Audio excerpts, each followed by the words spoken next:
Hey, good morning, everybody. Or maybe I should say, hey, good morning, folks.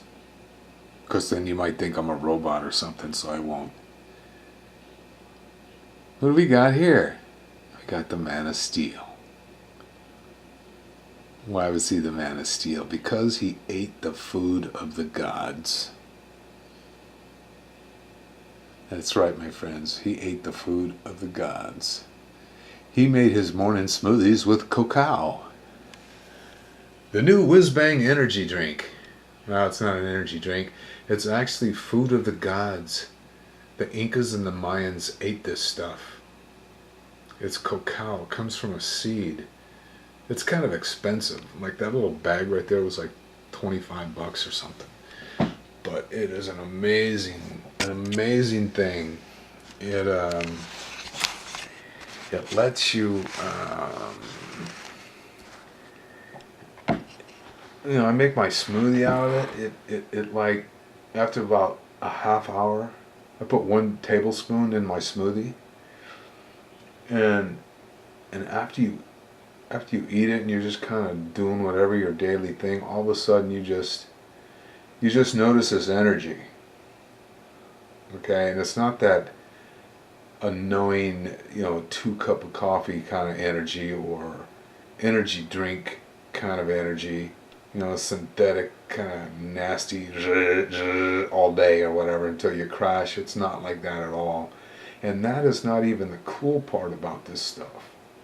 Because the really cool part about this stuff is that it gives me, I guess I can only speak of my own experience, is it gives me the most satisfying sense of calm that I think you can buy off the shelf. It has the ability to, it takes the edge off of a tense situation. It doesn't change the situation, of course, it just changes the way I perceive the situation. It just kind of takes away, the spikes of emotion, and it kind of keeps me more evenly balanced or even keeled throughout the day. And it lasts maybe 4 hours, and let me tell you, it is, you buy something and you take it, it's like you wait for it to feel something, like see if it's going to work, and you go, oh, okay, well that don't work. And there's a lot of things we buy are like that. They just don't work.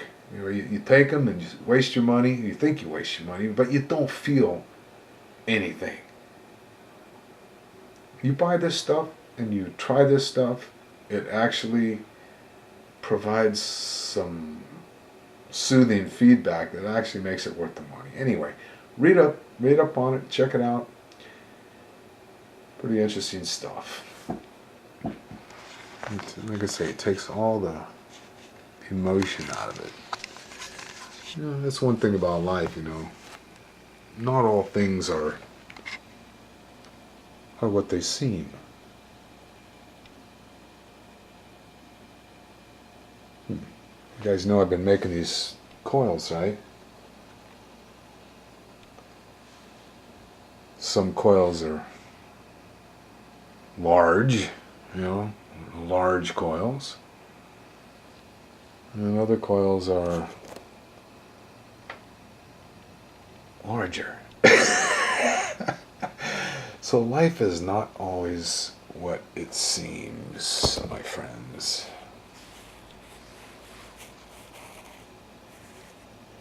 Is that a funny little coil? Look at that little tiny thing.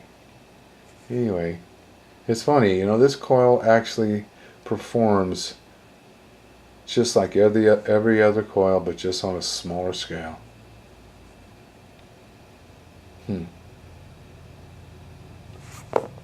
Imagine a world where every wish becomes reality. A world where the creation of wondrous things can occur without variation.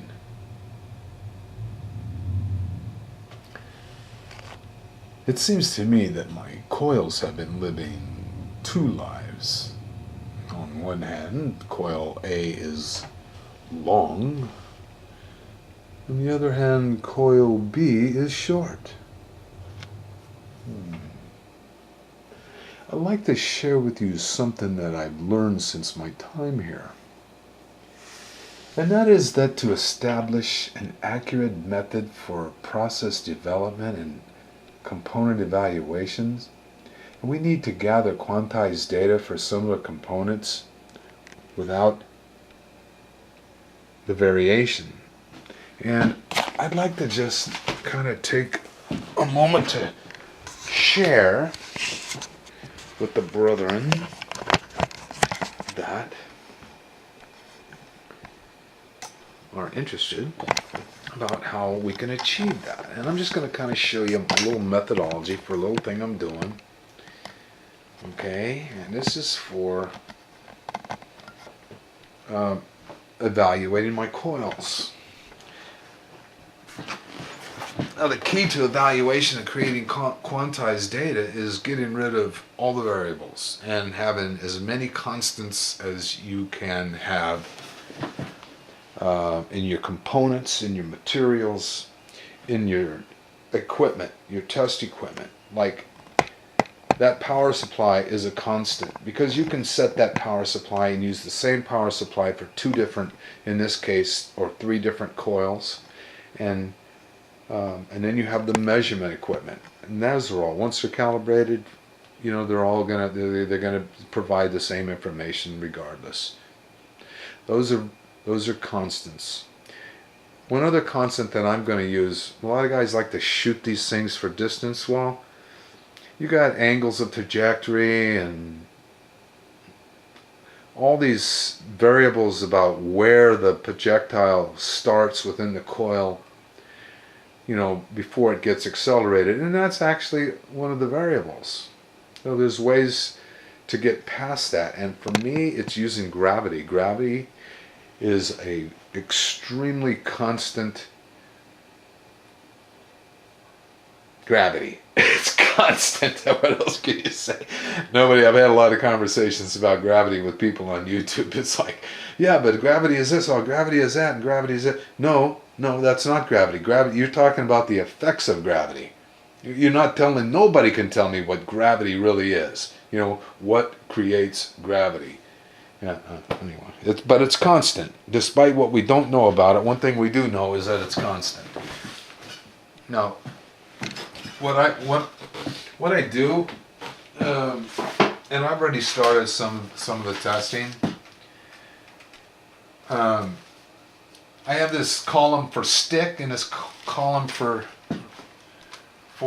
distance. Okay, and what I'm doing is I'll take a stick, in this case, and I know what the stick length is because I measure it.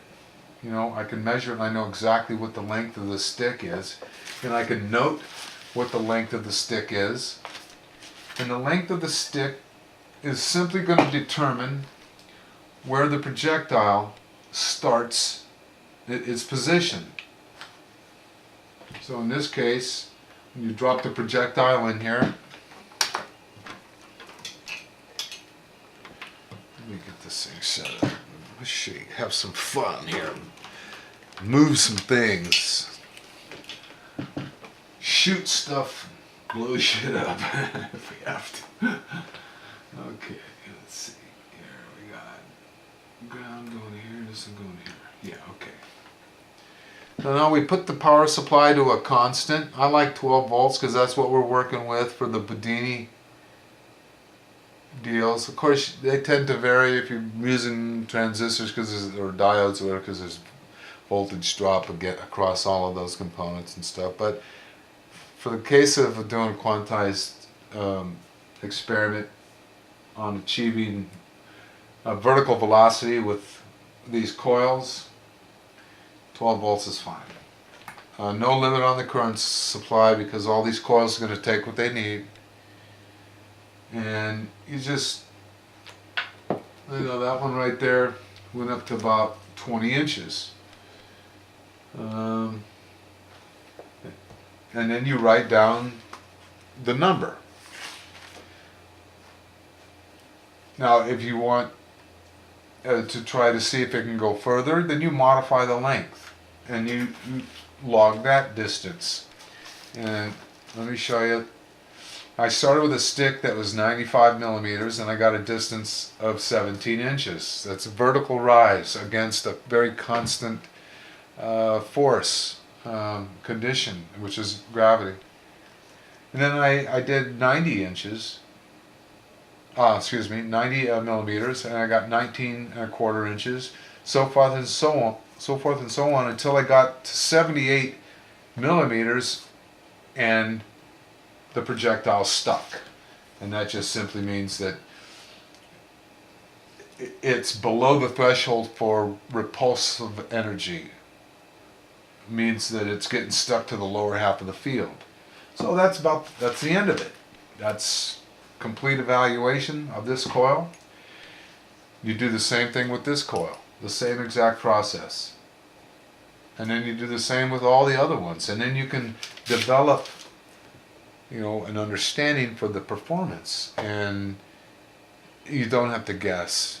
You take the uncertainty out of it and you're more exacting. And it's a process, a theory of process, and there's a reason that it's lasted so long. Is because it's effective, it's simple, and it works good. So I thought I'd share that with you guys. So, guys, have fun. Thanks for watching. I'll talk to you guys later.